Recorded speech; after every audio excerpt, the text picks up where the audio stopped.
জ্বালানি তেল সংগ্রহের জন্য পাম্পগুলোতে আজও দীর্ঘ লাইন দেখা গেছে। এই পরিস্থিতি জানাতে যুক্ত হচ্ছেন সহকর্মী জুনায়েদ আল হাবিব। জুনায়েদ, জ্বালানির দাম না বাড়ানোর সিদ্ধান্ত নিয়ে কি বলছেন গ্রাহকরা? সার্বিক পরিস্থিতি জানাবেন।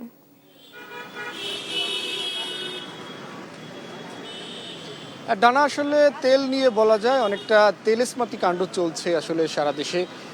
কারণ সরকারের পক্ষ থেকে বলা হচ্ছে যে পর্যাপ্ত মজুদ রয়েছে তেলের, কিন্তু আমরা যখন আসলে সরেজমিনগুলো দেখি সেক্ষেত্রে অনেকটা ভিন্ন চিত্র দেখা যায়। অর্থাৎ গত কয়েকদিন ধরেই আপনারা দেখছেন যে পাম্প মালিক যে সমিতির ও সংগঠনের যেই সদস্যরা রয়েছেন তারা যেমনটা জানিয়েছেন যে ডিপো থেকে পর্যাপ্ত আসলে তেল দেওয়া হচ্ছে না, কিন্তু সরকারের পক্ষ থেকে বলা হচ্ছে পর্যাপ্ত মজুদ রয়েছে। এবং আমরা প্রত্যেক দিনই দেখছি যে পাম্পগুলোর সামনে আসলে যানবাহনের দীর্ঘ লাইন। আজকেও আমরা সারাদিন ঢাকা শহরের বেশ কিছু পাম্পে আসলে ঘুরে দেখিয়েছি যে প্রায় 1-1.5 কিলোমিটার ধরে দীর্ঘ লাইন কিন্তু দেখা যাচ্ছে তেলের জন্য।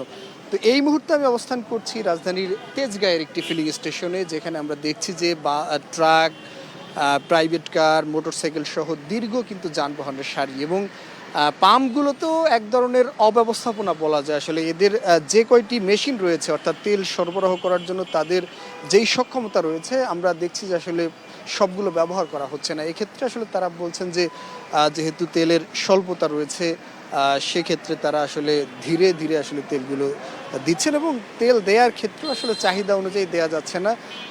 বিভিন্ন রেঞ্জে আসলে তেলগুলো তারা সরবরাহ করছেন।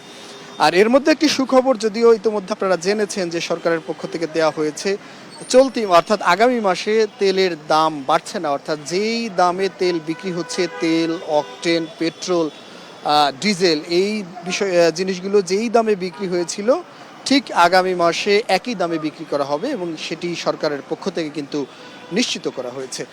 এছাড়া জ্বালানি যেহেতু এক ধরনের সংকট সারা বিশ্বজুড়েই চলছে, সেক্ষেত্রে আসলে এই সংকট মোকাবেলায় সরকারের পক্ষ থেকে বেশ কিছু পদক্ষেপ গ্রহণ করা হয়েছে। ইতিমধ্যে জানেন যে স্কুলগুলো 3 দিন সশরীরে এবং 3 দিন অনলাইনে ক্লাসের সিদ্ধান্ত নেওয়া হয়েছে। একই সঙ্গে সরকারের পক্ষ থেকে দেশবাসীকে জ্বালানি সাশ্রয়ী হওয়ার জন্য কিন্তু আহ্বান জানানো হয়েছে। ডানাই ছিল আমার কাছে।